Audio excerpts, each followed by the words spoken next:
Thank you, Abninder, for the kind introduction and giving me this opportunity to speak on OCT angiography, its pattern to evaluate AMD and its progression.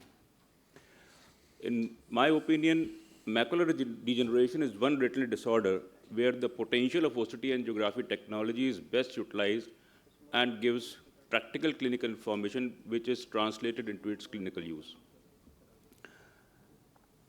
One basic information which is important in interpreting OCT angiography in relation to macular degeneration is that to generate an image on OCT angiography, there has to be a minimal amount of flow within the vessels.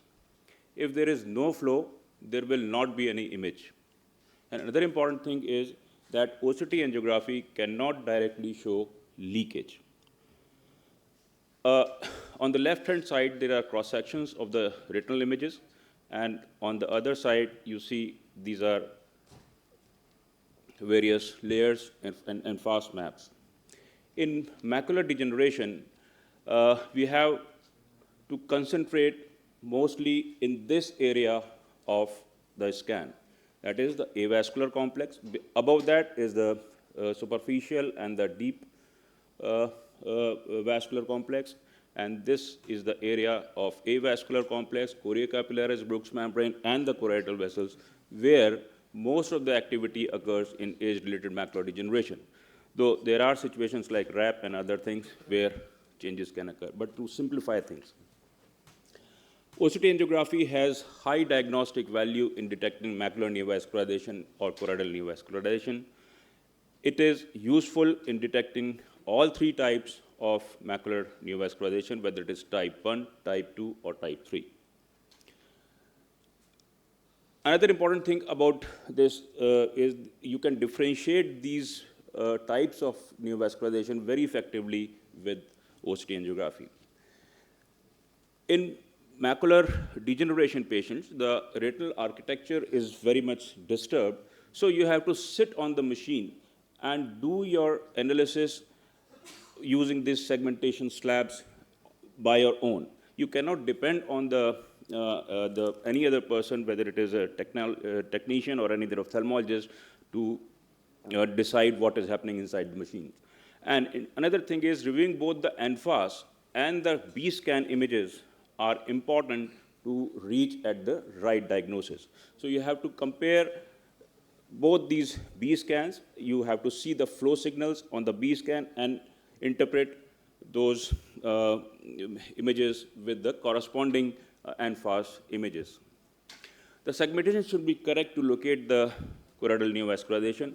If your segmentation lines are not passing to the right planes, then you may detect the false choroidal neovascularization and your interpretation will be wrong. Now, this is a patient where you can see this. There is these yellow dots. This is the Heidelberg images. And you can see these yellow dots are showing that the flow is present in these areas.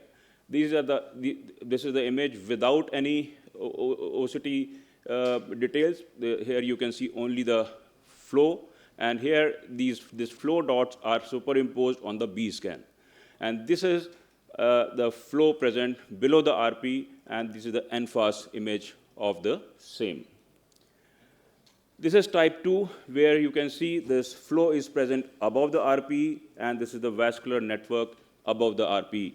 There can be mixed or combined type of lesions also. OCT angiography can detect polypoidal lesions also. You can find flow at the tip of the thumb-like PED here, and also a double layer sign which shows that there is a branching vascular network. And these two things indicate that there is a possibility of presence of polypoidal lesions, polypoidal choroidopathy. Generally, it is difficult to pick on OCT angiography. Why? Because the flow in the polyps is less, and it is difficult to pick lower flow lesions on OCT angiography. But if you combine the NFAS and the B scan images with flow overlay, you can detect many of these polypoidal lesions also. Although ICG angiography is the gold standard for these lesions. This is an interesting patient, 60-year-old lady with 6/9 and 6/9 partial vision in the left eye. There was no flow. This lesion at the macula started showing some hyporeflective spaces, and the vision also started deteriorating, and it became 6/36 with subsequent visits.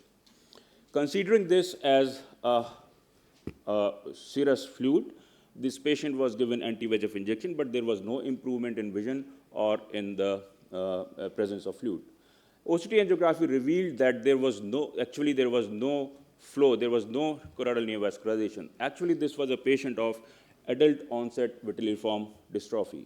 So OCT angiography is also a reliable tool in confirming the absence of neovascularization in such situations. Similarly, this patient also had this fluid present, but there was no neovascularization. It was actually a patient of chronic CSR, long-standing CSR.